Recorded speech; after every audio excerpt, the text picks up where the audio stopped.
ఆ దంపతులకు 4 ఆడపిల్లలు. అందులో ఒకమ్మాయి మానసిక దివ్యాంగురాలు. అయినా సరే మిగతా వాళ్లతో సమానంగా ఆ అమ్మాయిని చదివించారు.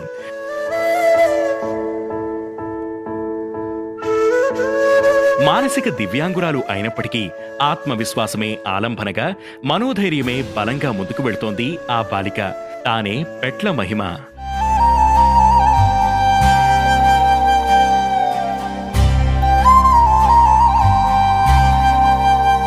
విజయనగరం జిల్లా కొత్తవలస మండలం వియ్యంపేట గ్రామంలో జీవనోపాధి పొందుతున్న పెట్ల దేముడు, పెట్ల రోజా దంపతులకు 4 కూతుర్లు. పెద్ద కుమార్తె విజయారాణి జనరల్ నర్సింగ్ చదువుతోంది. రెండవ కుమార్తె ప్రశాంతి MLT చదువుతోంది.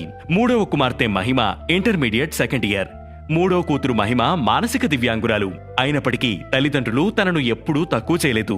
మిగతా పిల్లలతో సమానంగా మహిమను పెంచారు తల్లిదండ్రులు. ఆర్థిక భారంతో సతమతమవుతున్న తమ 4 పిల్లల్ని చదివించేందుకు వెనకాడలేదు. మహిమ మానసిక దివ్యాంగురాలైనప్పటికీ ఆమెలో చదువుకుని ఏదైనా సాధించాలనే కాంక్షను గ్రహించిన తల్లి రోజా అతి కష్టం మీద ప్రతి సోమవారం కొత్తవలస మండల కేంద్రంలో ఉన్న భవిత కేంద్రానికి తీసుకువెళుతూ ఫిజియోథెరపీ చేయించేది. మహిమ 10 సంవత్సరాల వరకు నడకరాక సరిగ్గా నిలబడేది కాదు. తల్లిపడిన కష్టం ఫలించి ఫిజియోథెరపీ వల్ల కొంతమేర నిలబడగలుగుతుంది.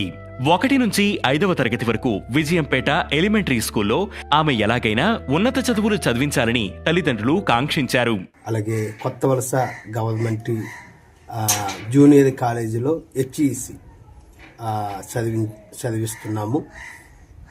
అయితే 4 పిల్లల్లో ఈ 3వ పాప 4 పిల్లల కన్నా బాగా మేము చూస్తున్నాము.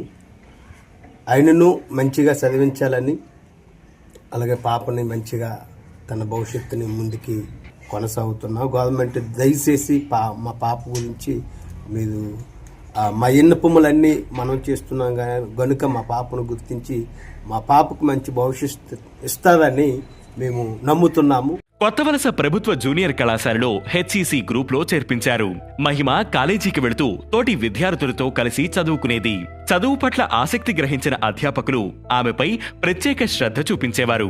ప్రస్తుతం సెకండ్ ఇయర్ ఇంటర్ పరీక్షలు రాస్తున్న మహిమ తాను ఉన్నత చదువులు చదువుకుని ప్రభుత్వ ఉద్యోగం చేస్తూ తన కుటుంబాన్ని, తల్లిదండ్రుల్ని పోషిస్తానంటూ ధీమా వ్యక్తం చేస్తోంది. మా మేడమ్స్ అందరూ బాగా చూసుకుంటారు. మీ ముందున ఇలాగ నిలబడుతున్నాను దేవుడి కృప. నేను ఎందుకంటే బాధపడుతున్నాను, నాకు మా డాడీ మా అమ్మ సాయం చేయడం బట్టి నేను ఇప్పుడు వరకు మీ ముందు నిలబడుతున్నాను. మరి నేను నిలబడి చేయలేను కదా.